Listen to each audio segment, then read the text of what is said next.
Okay guys, here we are. We're going to just walk through this real quick like with you. Continue on with the charging.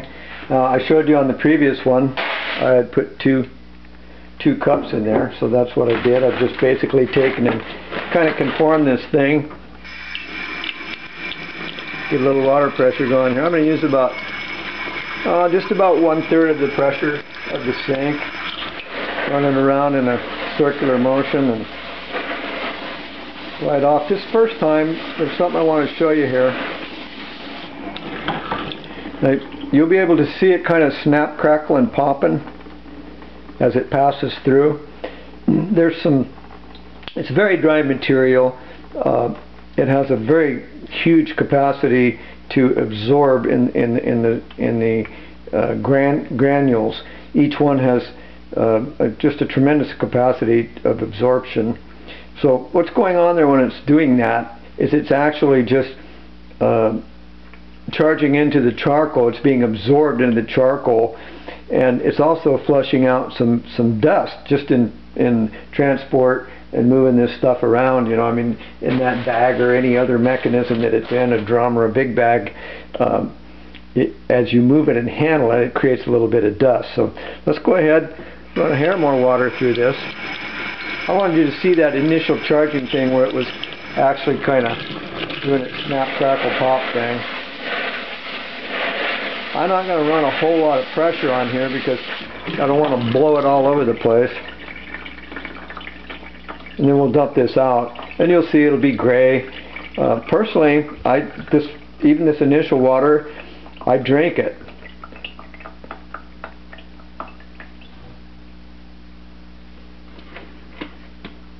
So that's close. It's not totally down there yet, but you can see it's pretty much drained on through. Okay? Gray water.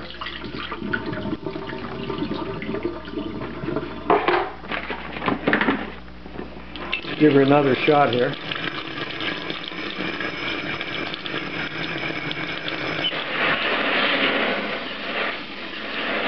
Kind of a nice circular motion.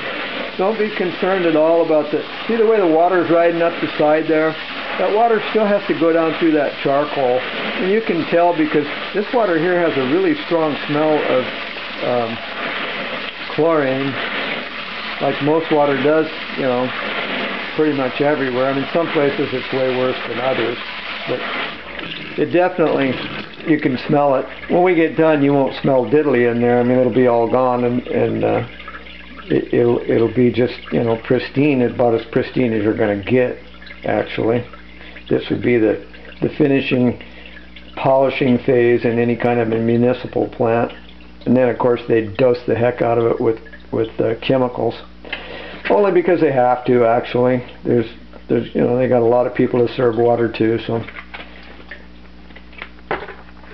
Okay, this is the second go round, and it's gotten about 50% cleaner, something like that, just by the eyeball. So it happens pretty quickly, guys. This doesn't take long at all. There's no way in heck in any situation, in any emergency situation, that I'd be dumping that water out. That's why I've tried it before. I try all kinds of weird things, and I'm going to kind of do a video about some of that stuff too. In my eating habits and just my daily routine in life, I try all kinds of strange things just to test things out, and all of my gardening is about that for sure. So we're moving on here. Well, that's draining. This little gizmo right here, I bought this down in Mexico. I don't even remember, 30 years ago, maybe more. They last forever. It's made out of stone. It's just a little mortar and pestle. And if you take some of this and crunch it up, I take a teaspoon a day, and that's about the equivalent of 2 large capsules, and I take some in the morning and some later in the day. I don't take it into always a real fine dust, but I'll chop it down to about half that diameter, and so there's some dust floating around in there, and I'll just eat it. I'll just eat a half a teaspoon and wash it down with some tea, usually, sometimes coffee. Take a look here, guys. As you can see, there's a little gray left, but not very much. This one here should be the coup de grace, I imagine. Now the other video I showed you how to, or at least I spoke to you about how to elongate your filters. That really works, guys. These things are pretty heavy duty. If you leave them in there, you know, just totally saturated for a long period of time, they will break down like any paper. I mean, it just will. But if you do what I was talking about, swapping them out, it'll greatly enhance the life of the things. And we are looking at coming up with some cloth filters, cheesecloth that'll actually fit on this thing just for that purpose. And since this is also fits on a 5-gallon bucket, it makes it a pretty versatile thing. Obviously the cheesecloth would be, you know, truly the cat's meow for this purpose. I mean, because you could use it over and over again. So there we are, guys. That's the fourth one. I'm not running a lot of water on it. We'll just do one more for the heck of it. I think you pretty well got the drift of the thing. I mean, this is such basic stuff. It's just unbelievable. That's what I really like about this whole deal, though, is that the one thing, you've got some medicinal purposes going on. They are using the charcoal that's reduced in size. I actually saw a site where they gave the size, and I can't remember what it was now, but it's probably about half this size in Japan. And it's pulling radionuclides out of people's intestinal tract before it can travel on through the body. So it does some pretty incredible stuff.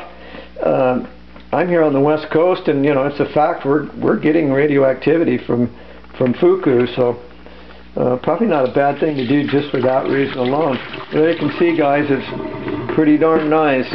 From this point on, even 2 times ago, I mean, it just gets better and better. And you know, personally, I would have used it from the very beginning and just, you know, done specific things with it. But nonetheless, that's what we got. I've got a Sawyer .1 coming, and I want to do a bunch of testing with it. So what I'm going to do is I'm actually going to take that Sawyer .1 to the point of failure, so that it actually fails. And that way we would have a reference point. We would have a mean to gauge and determine, you know, up, down, right, left, whatever. So we'll have a reference point, a mean reference point, that we can kind of, you know, dial in on where these things are going to have issues, if they're going to have issues. And I know that the orifice size with dirty water is going to create issues. I mean, it can't not. That's just, you know, basic stuff that none of us can change. Where these things might fail, other people have informed me that they've failed them. I haven't done it myself, so I want to be able to be in control of the turbidity and the particulate. So I have a gauge myself rather than just talking to some guy about it. I mean, it all makes sense to me, obviously, which is why I'm kind of interested in it. But I want to see it myself because I've had some hands-on experience with these matters. It'll just make me have confidence in all that information. So nonetheless, that's what I'm going to do. I'm going to bring the thing to failure and then kind of back up from there and fiddle with it and kind of get, you know, get some ideas about the back flushing and that kind of thing that takes place too, and to see just, you know, what it will and won't do in reality in emergency situations. That's what we're all fiddling with here, is emergency situations.